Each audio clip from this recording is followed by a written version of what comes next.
This is the Crash MotoGP podcast, episode 18. After a long absence, MotoGP returned to Silverstone for the British Grand Prix and, as usual, provided us with action up and down the classes. Welcome along to the show. Always a pleasure to have you alongside us. My name is Harry Benjamin. Keith Huewen and Pete McLaren are ready and waiting to dive into everything. So let's go straight into the race, shall we, gents? MotoGP.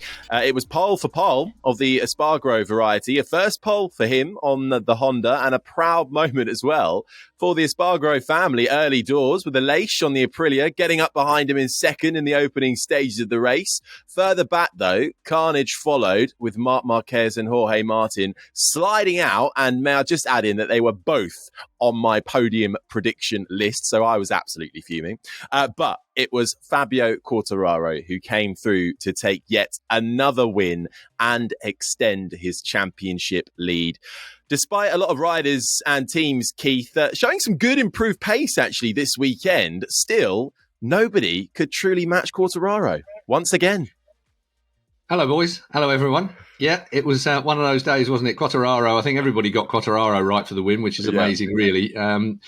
With MotoGP, as in any racing sport, the fact of the matter is that the weather makes a difference. And Northamptonshire kept that kind of cloud over the top of the circuit. It never really got to the temperatures we were expecting this weekend. Michelin predicted that race day would be 5 degrees warmer than it was in qualifying. I think Pole Espargaro, as you mentioned, pole position for him, brilliant, because he was, last year, I could see him getting on with that Honda. When he went to Honda, it was a big deal for him to go alongside Marquez, whatever happens. And I thought he would ride it well. I thought his aggressive style would keep the front end nice and warm, and he would make it work for him, but he hasn't been able to. And strangely enough, he actually preferred the cooler weather at Silverstone. He quite liked the way that the bike worked in the cooler temperatures, made it work, put it on pole. Wasn't quite able to make it work for him during the race, of course, but the big deal there was his brother. Only his second Premier class podium, I think, in getting on for 7 years, something like that. And Aprilia's in God knows how long. Since we go back to the Jeremy McWilliam days, I think, the Northern Irishman. And I mean, good for both of them. Really, really emotive when you see that kind of thing happen. Aleix Espargaro, I mean, he said he was a top 3 rider prior to the event. I mean, that's a big old statement he made coming into the event. He was a top 3 man, as in considering himself in the great scheme of things. And there he goes and bloody backs it up with a top 3 on a bike that's still not that much fancied. But imagine what that did for Maverick Vinales' morale, wherever he was watching it from. I mean, he'd have been jumping up and down and drinking beer, I would have thought, with the fact the Aprilia performed as well as it did. And the thing looked so stable at Silverstone. I mean, Silverstone, got to say, it worked well, didn't it, the Aprilia? I mean, that was stunningly good. It looked stable everywhere. I mean, impressive. But Quartararo took his time, very mature, no one to beat him at all. Other end of the grid, other end of the pace, Jake Dixon running really, really well. I mean, when they said he was going to ride there, no test, no nothing, straight in, deep in, free practice 1. Luckily, the weather conditions were consistent, so he got a good go at it. And he proved again, he's a big bike rider. He can ride a big bike. He looked good on it straight away. He looked like it was him and the M1, even though it's the older M1. It worked well for him. Tyre issues, I'm sure that the three of us are going to talk about tyre issues. There were a lot of tyre issues this weekend, with riders not able to kind of get the Michelins to work quite so well at the back end. I mean, Valentino Rossi slips to 21st in the championship now with a pretty poor old ride at Silverstone, his final ride there ever. Bagnaia is the biggest disappointment. I mean, you talk about people on our hit list that the three of us were predicting to be up there. I think Bagnaia was one of mine, and tyre just didn't work for him at all. He just slipped down the order. We heard Jack Miller complaining about the tyre in qualifying. So somewhere Michelin they've been quite, I think, what's the word I'm looking for? Defensive slightly, in the most political of ways, to try and keep this rumour, this unhappiness at bay. But there are more top-line riders complaining about the tyres this weekend than I think I've ever heard since Michelin have been involved in in bike racing in recent times. So we'll see how that one rolls out during the course of the week. Being that we're recording this on Monday, probably on Tuesday, they'll tell us why the problem was. Yeah, exactly. So if you get more information.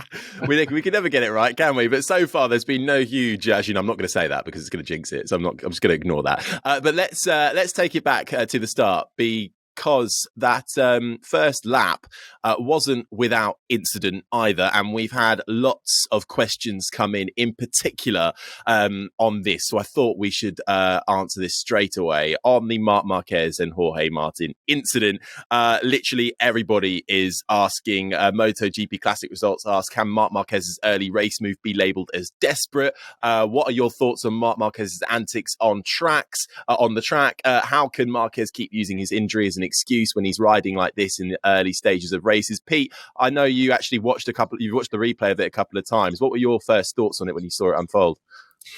Yeah, it's interesting, wasn't it? There was the move at the end of Hanger Straight. Martin went inside, and from the initial camera angle, it looked like quite a harsh move. And then you see it from different angles, and Marquez was wide, so there was a legitimate, reason for Martin to go inside there. And I think it was just a hard but fair racing move. But as you saw, whenever you see then the rider that's just been bumped attacking a few corners later, you naturally think, is this red mist coming into play? Now, what happened? Martin went wide into the Vale chicane. Marquez sort of set it up for the exit. Now, again, fair enough. There was a gap there. We know Marquez is going to go for the gap. Where there's a bit of controversy is that when Marquez sort of got alongside, Martin, he himself said, I think Marc could have just held his line, and he felt that Marc sort of drifted out into him, and that was what sort of caused the contact that brought them both down. And there were a few former riders that sort of thought, I think Marc would have known that there was going to be some contact there. Leopard don't change his spots, Pete. That's a fact. And if you're going to poke him with a stick, then you can expect him to bite back. And that's exactly Marc Marquez is genetically aggressive. We've all come across riders like this in our careers over many. Everybody has. Doesn't matter what decade you come from. The fact is there's always a rider in your fraternity, in your group, that is going to be more aggressive than other riders. If you're going to rub shoulders with him, he's going to show you a wheel. He's going to pick you up onto the curb or whatever it might be. And Marc has got that in his genetics. He's a fighter. He really, really is. The thing for me was there was the gap. He went for it. He made a mistake. It wasn't really there. And I think that's really where Marc is at the moment. He's fast, but he's not like he was. And I think that shows even in some of his passing situations. But the fact for me is that not only did he go to the team and apologise, absolutely the gentleman, correct thing to do, he publicly apologised on social media as well, which means that he knew and admits and knows he's at fault, so therefore he's done the decent thing. But where's the penalty? Where's this consistency that we keep going on about every single week? Where was the announcement after the event? And as far as I'm aware, and I've checked all the sheets and checked all the data, there isn't anything that I can see that says anything about Marc Marquez getting a penalty for the next round. It was irresponsible riding. He caused an accident. He readily admits it was his fault, his mistake, his misjudgment, I think is the word he used. So therefore, it is an irresponsible act. It is an irresponsible. It's written in the rules. You can't do it. If you go back to 2015 when he and Valentino Rossi came together, Rossi copped the penalty for taking him out wide. Rah rah rah rah rah. So, there are many, many instances of this type of incident, and I still don't understand why there isn't a consistent line regarding this. It's not. And before everybody trolls the hell out of internet about it being a Spanish championship and he's a Spaniard, so Dorna don't do him and all the rest of it. I don't count any of that, and I don't believe that's the truth. I just think the system is not consistent, and I don't understand why that is in our very professional sport. Everything else is very well catered for technically, and yet we have this room for flexibility in something that should be inflexible. Even if they retrospectively, and they've done it many times, put a penalty up for the incident, particularly after Marc admitted it yesterday. It wasn't like he admitted it today. He did it, just an hour or two after the fact. You would have thought that somebody somewhere would have gone, yeah, okay, we'll give him a bloody ride through next time. Something, but nothing. unless again, well, he would have at least a ride through. Sorry, a long lap. He would have at least a long lap, probably two.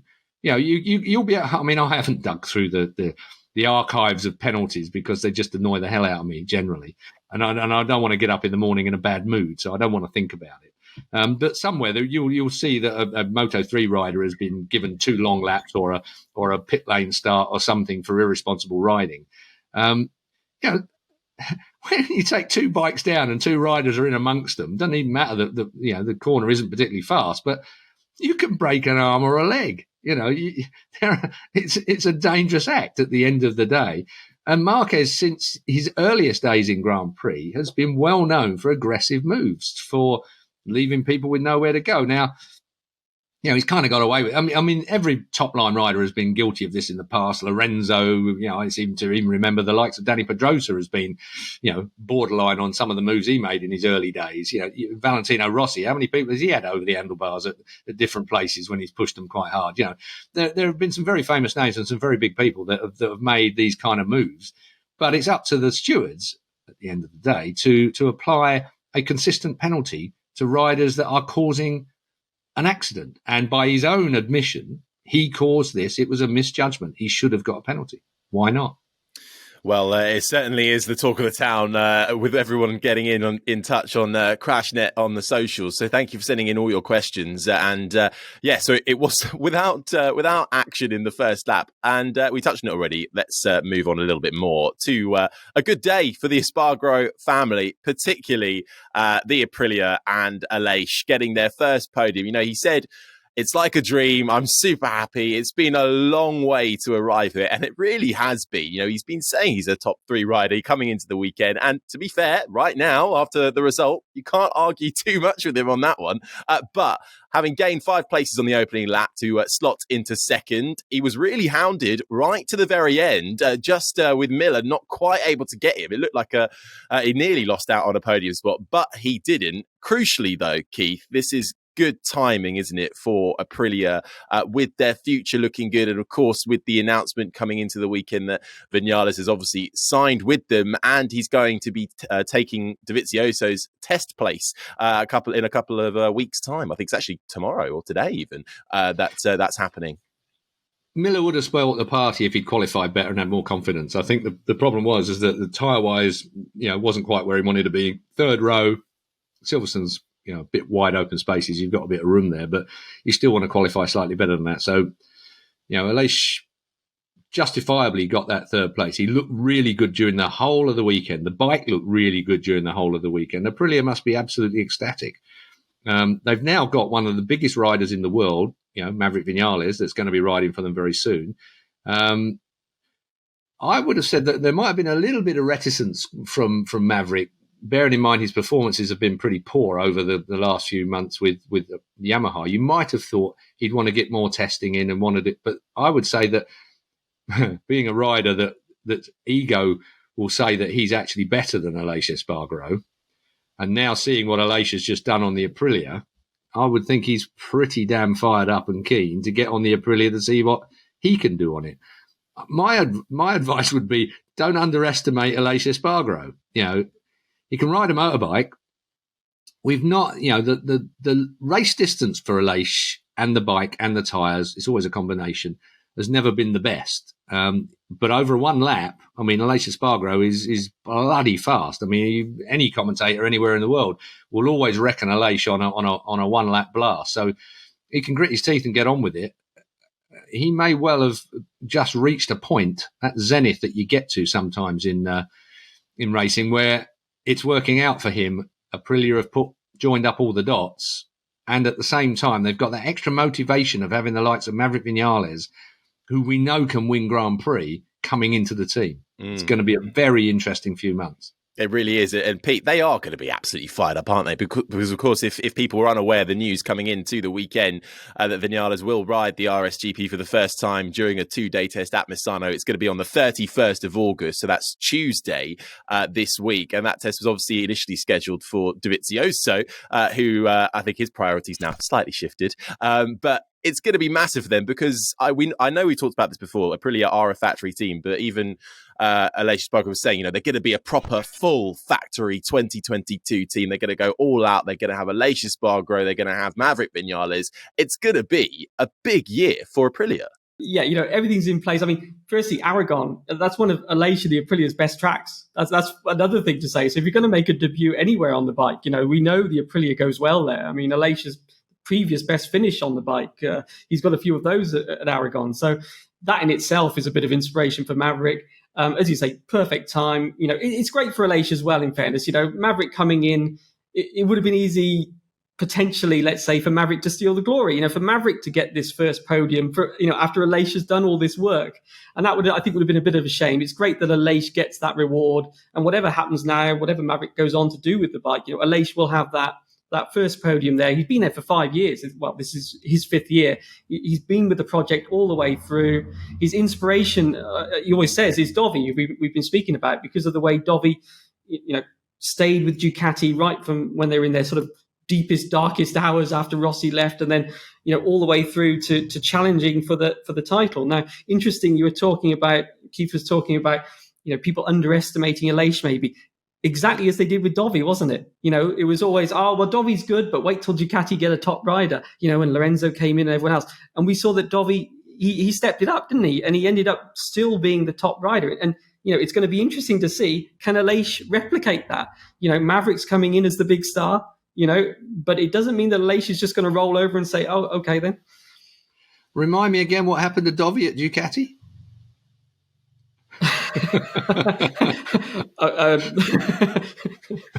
Well, he beat Lorenzo.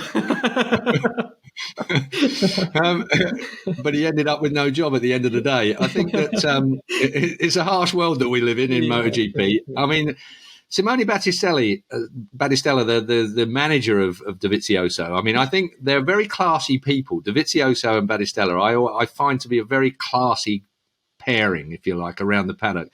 There's no big smoke and mirrors, press releases and stuff like that. They've kept their powder really dry.